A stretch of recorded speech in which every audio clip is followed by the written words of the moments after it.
আজ রান্না করব কাঁচা বাটা মাছের ঝাল। প্রথমে মাছগুলোকে কেটে ধুয়ে পরিষ্কার করে নিয়ে নুন হলুদ মাখিয়ে নেব। অল্প একটু সর্ষের তেল দেব, যেহেতু কাঁচা বাটা মাছ রান্না করব তাতে কাঁচা গন্ধ বেরোতেই পারে, এই জন্য সর্ষের তেল মাখিয়ে নেব। এরপরে মশলাটা করে নেব। মিক্সির বাটির মধ্যে দেব একটা টমেটো কুচি, দুটো পেঁয়াজ কুচি, 3 কোয়া রসুন, আর দেব হাফ টেবিল চামচ গোটা ধনে, হাফ টেবিল চামচ কালো সর্ষে, হাফ টেবিল চামচ গোটা জিরে।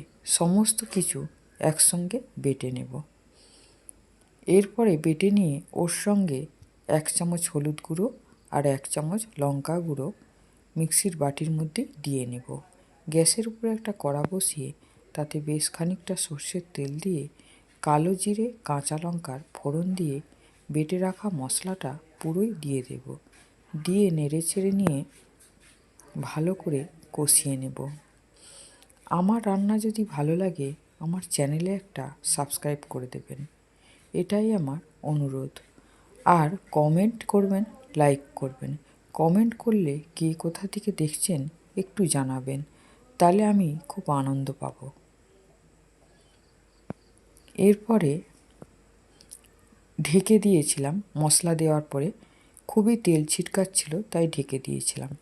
তারপর নেড়ে চেড়ে নিয়ে পুরো তেল ছেড়ে দিয়েছে যখন দেখলাম, তখন মশলা বেটে রাখার পরে মিক্সির বাটিটা ধুয়ে জল রেখেছিলাম, সেই জলটা পুরোটাই দিয়ে দিলাম।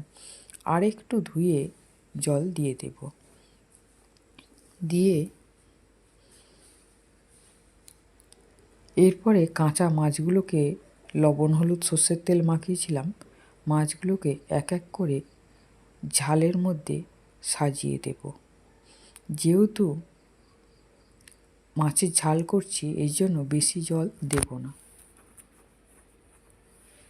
এবার একটু উল্টে পাল্টে দিয়ে মশলাগুলো গায়ের উপরে চাপিয়ে দেব।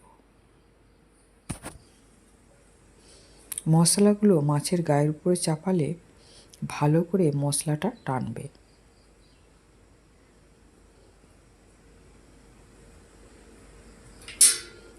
এরপরে কড়াটাকে ঢেকে দেব।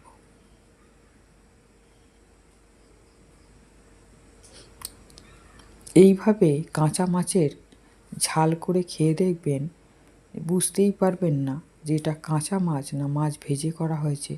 মাছ ভেজে করলেও এত সুন্দর স্বাদ হয় না। একবার অন্তত করে খেয়ে দেখবেন। খুব হালকা হাতে নাড়তে হবে, কেন যেহেতু মাছটা ভাজা হয়নি, উল্টাতে গেলে ছাল উঠে যেতে পারে। হালকা হাতে আস্তে আস্তে করে নেড়ে নিতে হবে।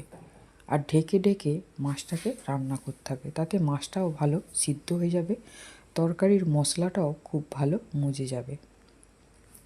এই আমার কাঁচা বাটা মাছের ঝাল রেডি। দেখুন একবার করে খেয়ে, তারপরে না হয়